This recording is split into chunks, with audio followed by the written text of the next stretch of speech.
Okay, I don't know what happened there, but okay, so these ones are insignificant.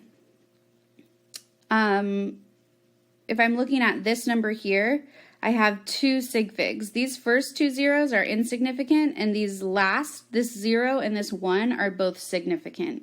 Here, I have 5 sig figs. Not only are all those zeros trailing the 1, but they're also sandwiched between 2 1s. Here, I have 3 sig figs. Both of the 1s count, and then that sandwiched 0 counts. It also counts because it's trailing the 1, and there's a decimal. Here, on this side with no decimals, we have the trailing with no decimals, and we have the sandwiched ones. So here we have 1 sig fig because that 0 is trailing a number and there's no decimal. So different than this number. These 2 numbers have different numbers of sig figs. That 0, it counts. There's 2 sig figs there. This 0, it doesn't because there's no decimal. Here I have 2 sig figs. That 0 still does not count. Here I have 3 sig figs. That 0 counts because it's sandwiched. So again, sandwiched is significant. Trailing without a 0 is insignificant. Here, I have 3 sig figs. These 3 count, the 1s, and then that sandwiched 0 counts, and then the 2 on the end do not.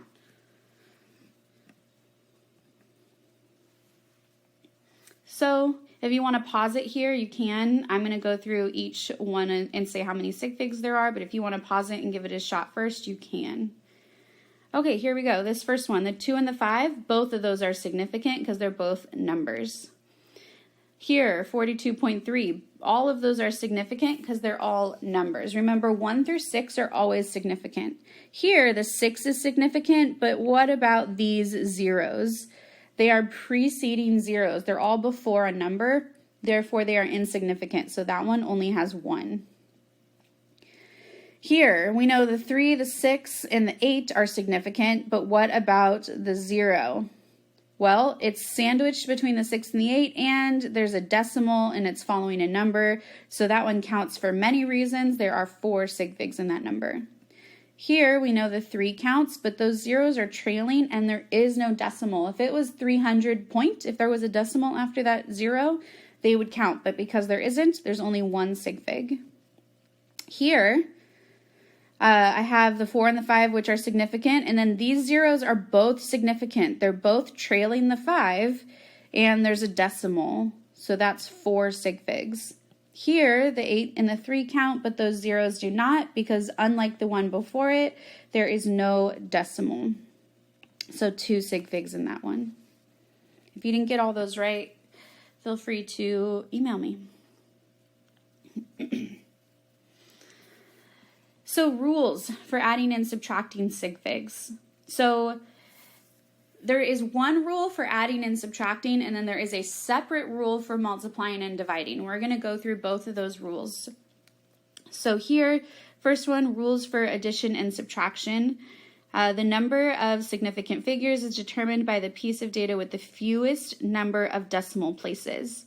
So here I lined up the decimal. That can kind of sometimes make this easier to do. If you line up the decimal, then when you're adding, you can say 178.603. So I need, because I lined up the decimals, I can see here that this, let me make that a different color, that this is my least number of significant decimal places. That means that both of these numbers are estimated. We only want one level of uncertainty in our measurements, not multiple levels.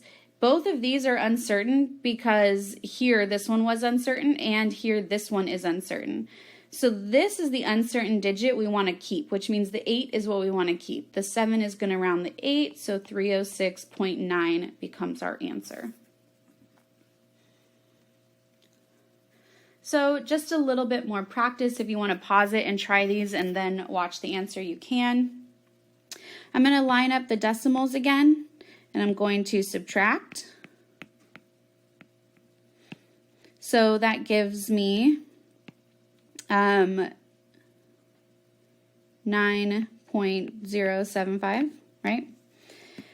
Again, here is my last significant place, so I'm going to round that to 9.1. Pretty straightforward. 10.0, 0.0005, and 0.1. Again, here is my last place. When I say last place, I mean like closest to the left, I guess, or like the highest significant place. Because sometimes you could have like 100 where the 1 would be the last significant digit. But here, adding all these up and rounding to this place, we would get 10.1. Okay. Multiplying and dividing, we take the least number of sig figs that occur in the number. So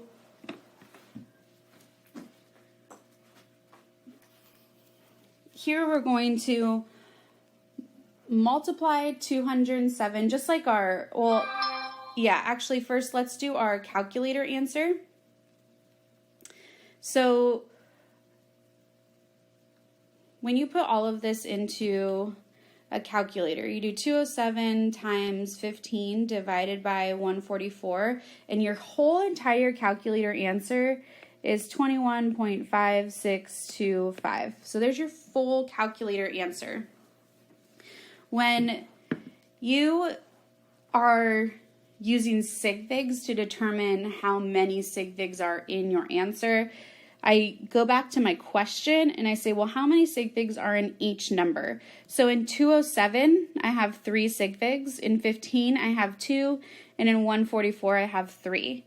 So I want to take the least amount of sig figs that I have in my question in order to determine how many sig figs I need in my answer. So 2. 2 is the least amount, so that's what I'm going to go with.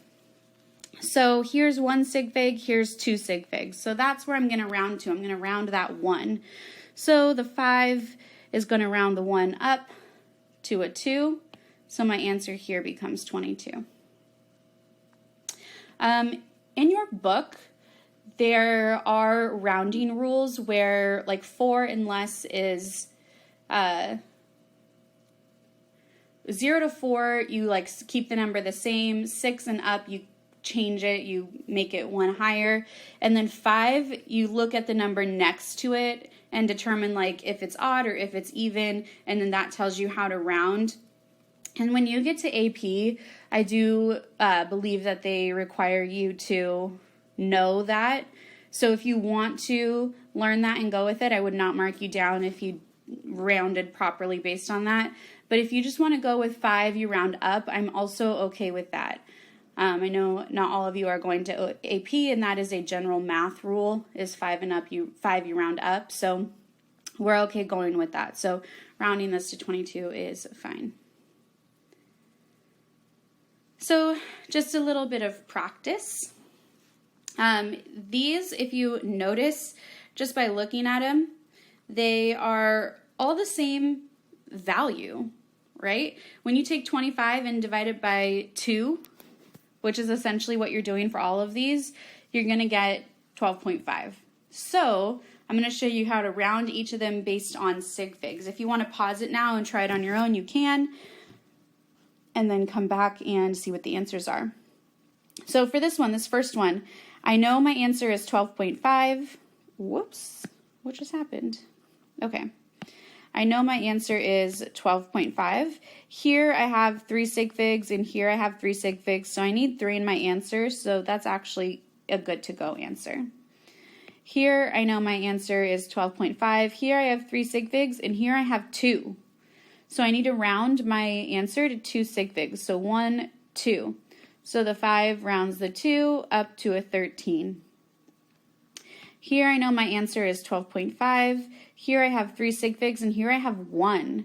So 1 sig fig here. My 2 is going to keep my 1 as a 1.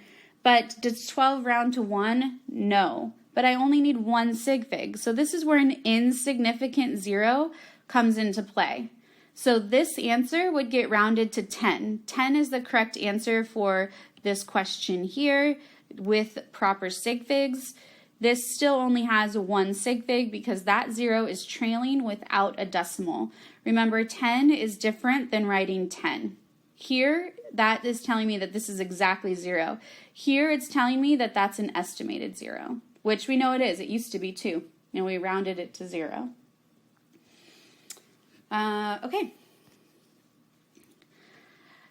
Last, writing in, well, not last, but almost last, writing in scientific notation. A lot of you may know this from Algebra 1.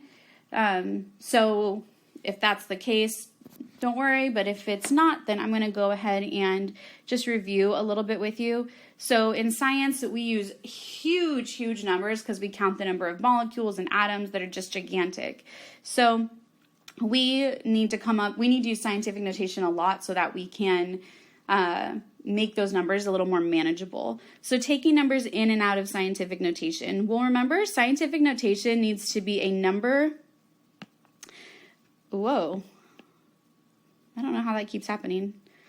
Okay, it needs to be a number with like a single number. So there can be a decimal after it, but times 10 to some power. That's like the general rule. I think in your book, it says it's like m times 10 to the nth power, I think is what it says in your book, which is fine. That's all you're trying to do is figure out what this number is and figure out what this number is. The times 10 never changes. So here, the nth power is how far you've moved the decimal. So I'm going to move the decimal 1, 2, 3, 4, 5, 6 places. So that gives me 2.4 times 10 to the 6th power. Now here it says if you move it to the left, it's positive. If you move it to the right, it's negative. We moved that decimal to the left, so we get positive. I personally like to think about it like that number is bigger than 1, right? It's not 0 point something. It's bigger than 1. That means it's positive. If it's smaller than 1, that means it's negative. But if you're better at memorizing and you want to memorize this, you could do that too. So this one, I'm going to go 1, 2, 3. So that gives me 4.10. I want to keep that 0 there because that 0 is significant. Times 10 to the, I moved it 3 places. And then because that number is smaller than 1, I know it's negative. Or this rule, because it's to the right, it was negative. Last is percent error. So in science, it's important to know if our measurements are accurate, and if they're not accurate, we calculate, percent error, and that helps us determine just how accurate it is. So if we have a low percent error, that means we were pretty accurate. If we have a high percent error, that means we weren't so accurate. So how we do that is we take an experimental value, subtract it from the accepted value, divide it by an accepted value, and multiply by 100. So, for example, if I know that the density of water is 1 gram per milliliter, but I measure it to be, I don't know, like 0.9. So let's say I measure my water to be 0.9 grams per milliliter. I'm going to take that number, I'm going to subtract the known value, and I'm going to divide that by the known value, and then I'm going to multiply it by 100 to get my answer. So that will be about a 10% error.